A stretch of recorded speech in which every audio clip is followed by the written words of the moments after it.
എന്തായാലും തിരക്കെല്ലാം കുറഞ്ഞു കഴിഞ്ഞതിന് ശേഷമാണ് ഞങ്ങൾ ഈ ഒരു ഏരിയയിലേക്ക് കയറിയത്. അതുകൊണ്ട് നമുക്ക് ഇഷ്ടമുള്ളവരൊക്കെ വീഡിയോ എടുക്കാനും അങ്ങോട്ടും ഇങ്ങോട്ടൊക്കെ നടക്കാനും കാഴ്ചകൾ ആസ്വദിക്കാനുള്ള സമയം ഞങ്ങൾക്ക് രണ്ടുപേർക്കും വേണ്ടുവോളം കിട്ടി. ഞങ്ങളുടെ കൂടെ വന്നവരൊക്കെ ഓൾറെഡി താഴേക്ക് പുതുക്കി ഇറങ്ങി തുടങ്ങി. പിന്നെ തിരക്കൊന്നും ഇല്ലാത്തതുകൊണ്ട് അങ്ങനെ ആർക്കും പെട്ടെന്ന് പോകണമെന്നൊന്നും ഉണ്ടായിരുന്നില്ല.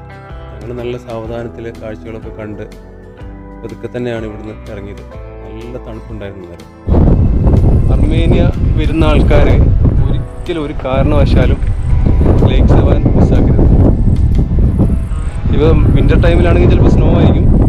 ബട്ട് സമ്മർ ടൈമിൽ വരുന്ന സമയത്ത് പോലും ഇത്ര കോൾഡ് ക്ലൈമറ്റാണ് നമ്മൾ എക്സ്പെക്ട് ചെയ്തില്ല. അതിഗംഭീര കാറ്റുണ്ട്.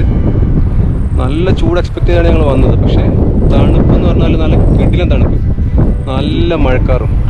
ഇത്ര ഗംഭീര ഒരു ക്ലൈമറ്റ് ഞങ്ങൾ എക്സ്പെക്ട് ചെയ്തു. കുറേയൊക്കെ നിങ്ങൾക്ക്